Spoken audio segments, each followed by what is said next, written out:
May it please the court. My name is Delonia Watson, and I am representing the appellant, Mr. Edward Eugene Robinson.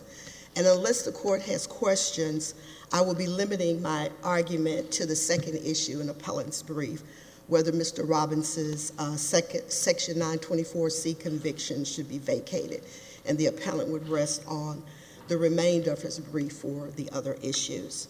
Now, Mr. Robinson was convicted of, in count 1, a conspiracy to commit an Hobbs Act robbery. In count 2, Hobbs Act robbery, where both a completed and an attempted Hobbs Act robbery were alleged. And in count 3, 924, relying on count 2, the 1925, and so forth with count 5, relying on count 4, which was the additional Hobbs Act robbery. Now, as the court is aware, a violation of Section 924 requires that the government allege and prove a predicate offense, either a crime of violence or a drug trafficking offense. In this case, the problem arose because in the 1951 offense, the government alleged both a completed robbery and an attempted robbery.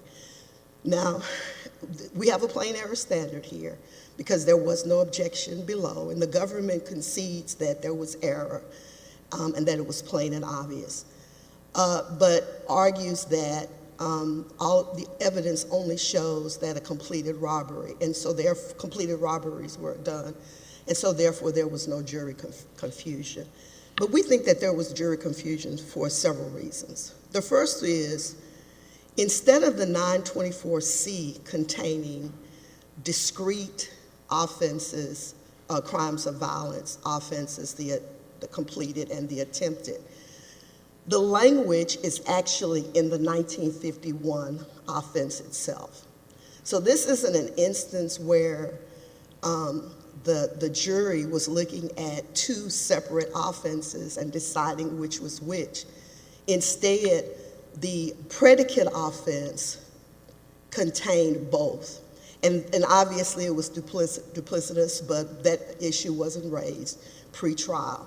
But it was duplicitous. And there's clearly a reason that the government elected, because in the original indictment— But this argument, which I agree that's a distinction, that would distinguish Jones, wouldn't it, McLaren, yes, and Hankton? Yes. Okay, but I thought you were relying on that line of case law.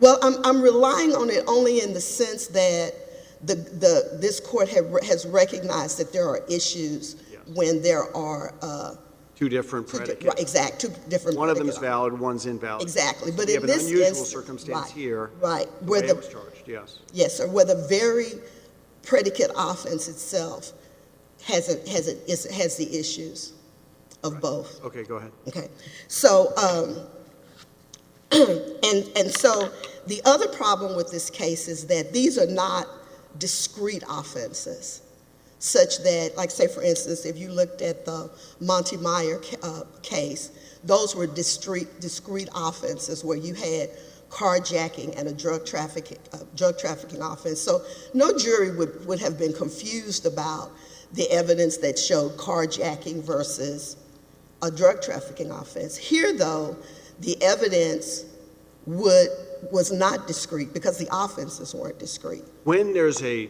jury's instruction / unanimity problem that comes up because of a subsequent Supreme Court law, but it's on direct review, so there we are. I thought we tended to look especially at closing arguments. Yes, sir. And there was no discussion in the closing arguments no one brought up attempt at all. No one brought up attempt. So that's a bit of a hurdle for you, right? Well, it would be, except for the jury instructions also don't have any definition for what an attempted robbery is.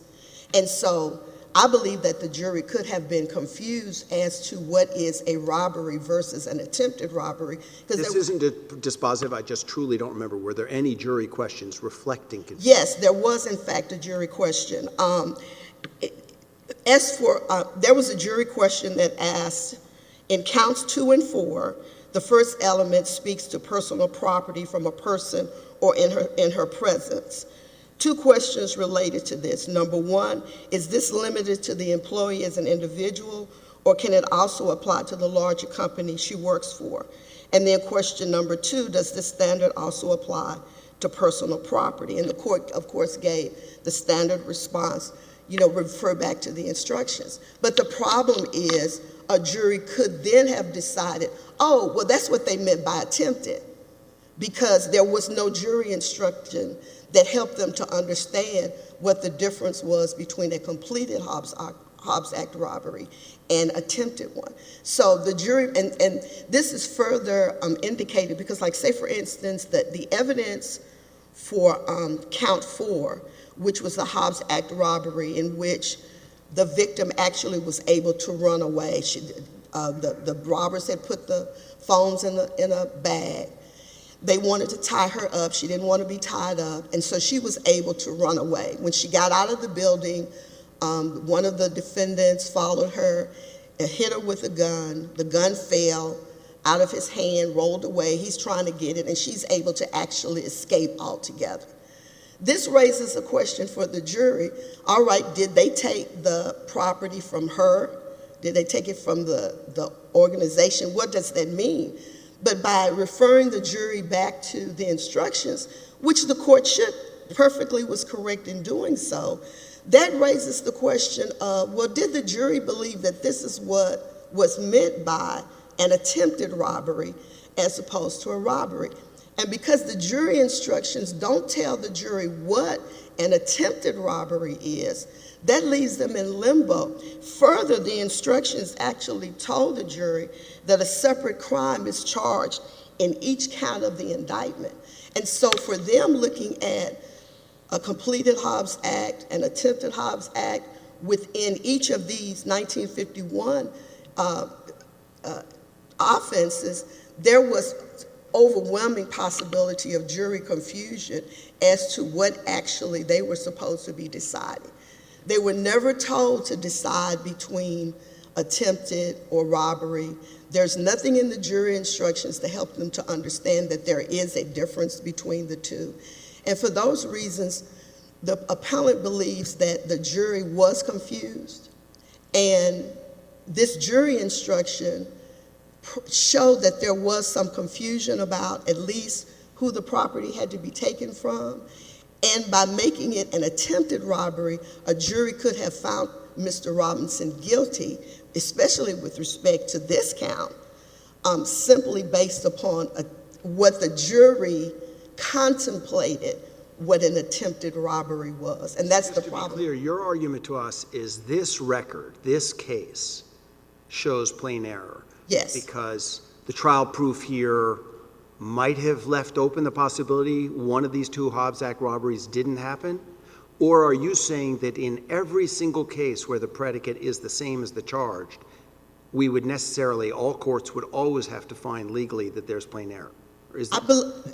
The second one, because of the jury argument, because of the... So you're not saying in this case someone was arguing it was attempted, not completed. You're just saying whenever the predicate is the same as the charged offense. You see my difference? Yes, sir. Okay, and I would have thought that fourth prong of plain error review would always be fact-specific as to what actually did even the defense say. Did the defense ever say, ladies and... There was no discussion at all in the jury about attempted. And by the lawyers opening, closing evidence at trial? No, nothing. sir. Admittedly, it was always a discussion about completed robbery, but the problem is, what did the jury believe that meant? Because without a jury instruction that goes to attempt, there's no way to know what the jury believed that they were finding. And like I said, because the evidence because these are not discrete offenses, this isn't a carjacking or a drug trafficking offense. The evidence would have been the same for both. But there was more than that one count. I'm sorry, Your Honor? There was more than that one count, right? Of Yes. of the instance where the woman actually escaped. And Yes, sir. Yes, ma'am. there were several more. There's one other one, because there were actually two 1951 Hobbs Act robbery counts, and then there was a 924 linked to each one of them. But, so what about, how does that affect when they have two counts, and there's no way anybody could have thought that was not a completed robbery, right? On the second count, on the other count? There was nothing that I can point to that would show that that was not a completed robbery, but I still go back to the fact that the predicate offenses are not discrete offenses, and that the jury was said that this is just one crime. It's attempted and it's robbery. And so there's no way the jury could differentiate between what they were looking at, whether it was attempted or whether it was a completed robbery, given the jury instructions. Now, as I said, there was no argument going either way. It's hard for me to understand how the jury could have found anything other than attempted robbery, given the facts of even the one that you say there was confusion about. Well, even in Montemayor, in this court, in saying that there was no double jeopardy violation, didn't attempt to distinguish between a attempted carjacking and a completed carjacking. And it was dicta, but as a matter of fact, the court specifically said the evidence was undisputed.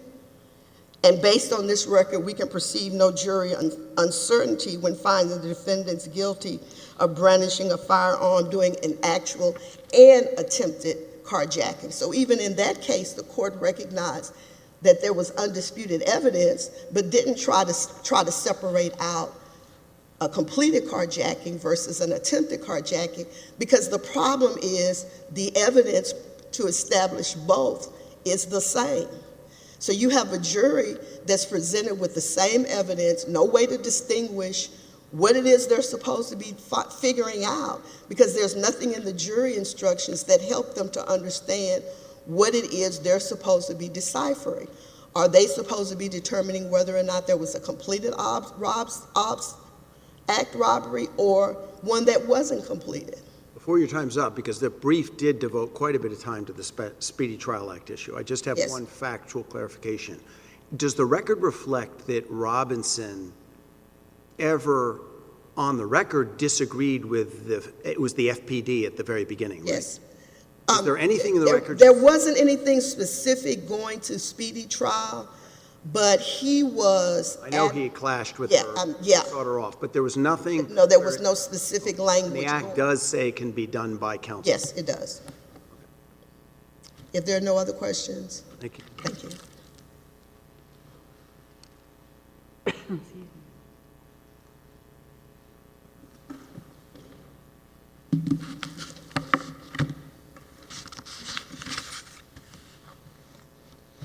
May it please the court. Stephen Gilstrap on behalf of the United States. I'll start with the Taylor question, which seems to be the focus here today, and go on to any questions the court may have as to the Speedy Trial Act issue or the sentencing issues. As Robinson's counsel pointed out, after the Supreme Court decided United States versus Taylor, by including attempt in the substantive Hobbs Act count, the government agrees that there was an error here. But there is no effect on Mr. Robinson's substantial rights, and that's because everything at trial, from opening statements to the evidence to closing statements, proved beyond any doubt that counts 2 and 4, the substantive Hobbs Act counts, were completed robberies. There can be no question about that based on what the jury heard. And based on the analysis that this court undertakes in Jones and Montemayor and these type of cases where there's an argument that there's jury confusion here, let's look at what the record shows. I think she's conceded the record. Sure. She just very frontally. So it's purely a legal argument, I think.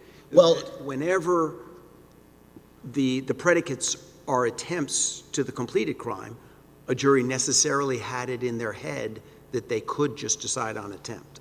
Is there a circuit law that is informative on that?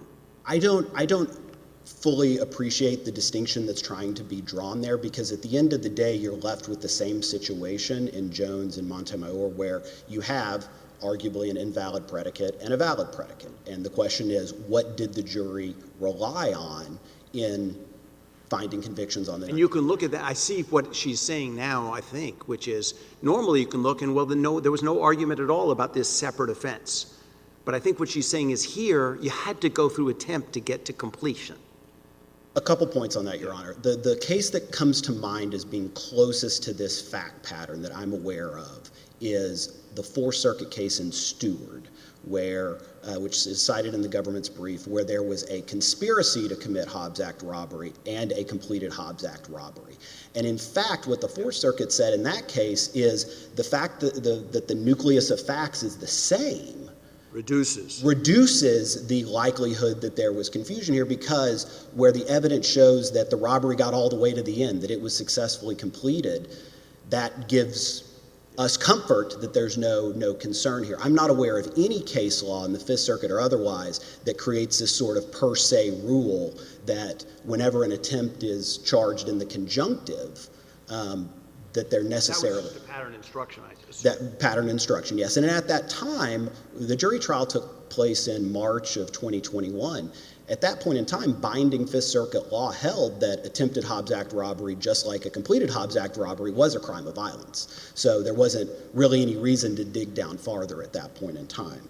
The one thing that counsel mentioned this morning that was not in the briefing is this argument about a potential escape and the jury note and that sort of thing. So to the extent she's arguing that some evidence creates some confusion, I'd like to clear that up.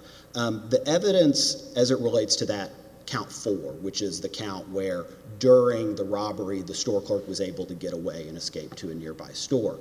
The evidence shows that at the point she was able to run out the back door, the robbers had gotten her keys by force. They had opened the safe. There are pictures in the record where you can see the duffel bag that they put the cell phones in open underneath an open safe with her still in the room. So she was able to run out at some point in time, but there is no dispute in the record that cell phones were taken from that safe. There's, you know, as I said, the jury was able to see the video. They saw pictures. They heard the testimony where that exact store clerk, before she was able to leave, said and testified, and this is at ROA 750, that Robinson and Hardwick, quote, started taking phones out of the safe. She saw them taking phones out of the safe before she was able to escape.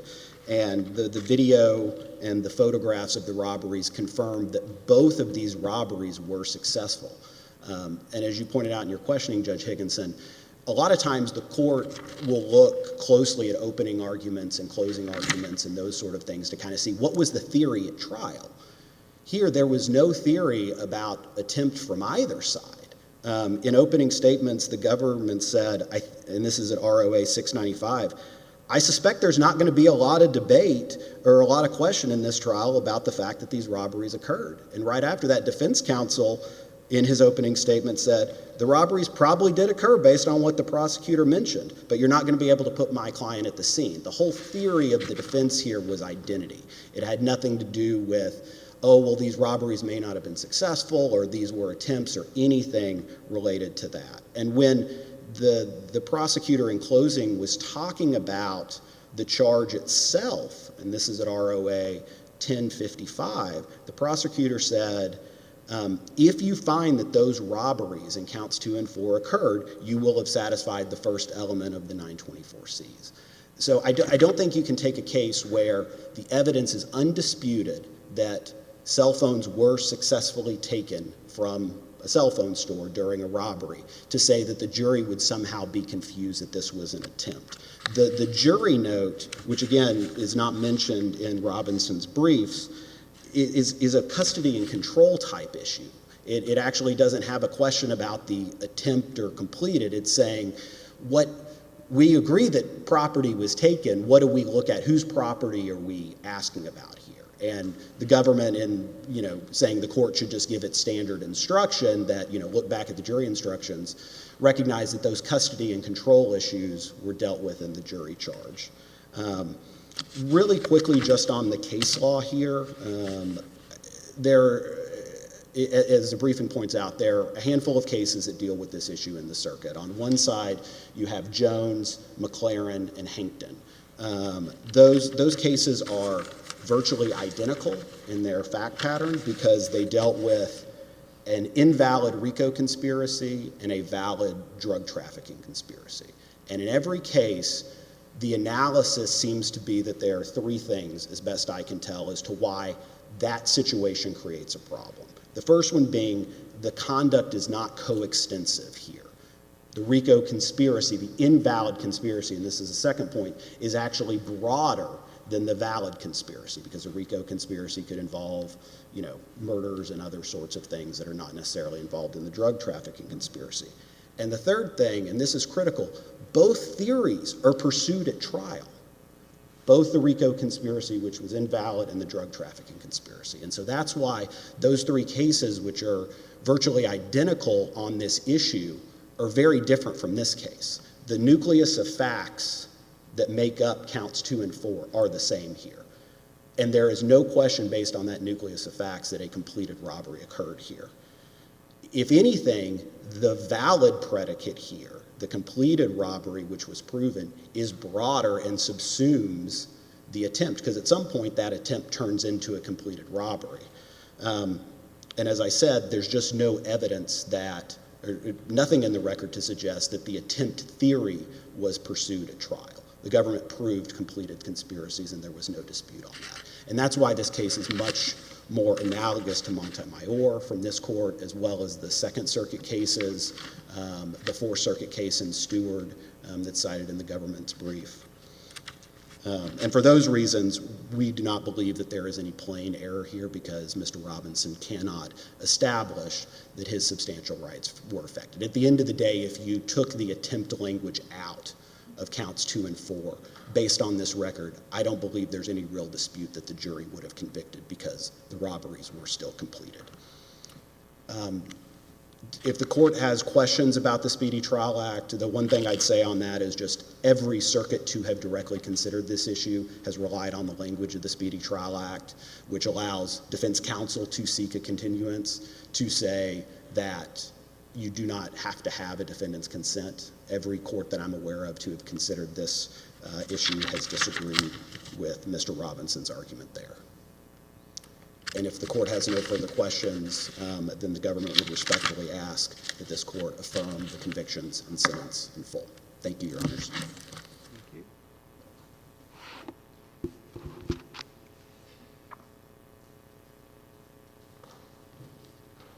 Your Honors, in fact, the appellant does believe that there is a factual problem with count 5.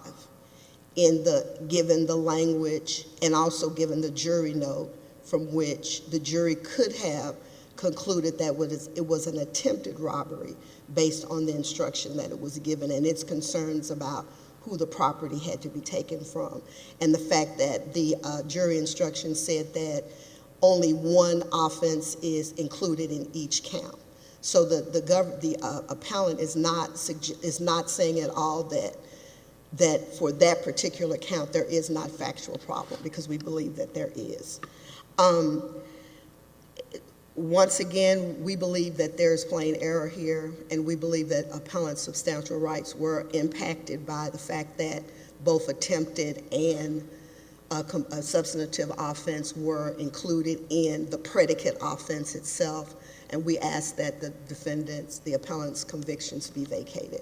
I would like to say one other thing. This is probably going to be my last time appearing before this court. Can't believe it. I know. What are we going to do without you? What am I going to do without you? I've been appearing here since 1985, and so it's been my honor to represent defendants and the government, and I just want to thank you for your kindness over the years. Well, we know you're court appointed, and we very much appreciate the excellent job you've done in this case. Thank you very much. And many others.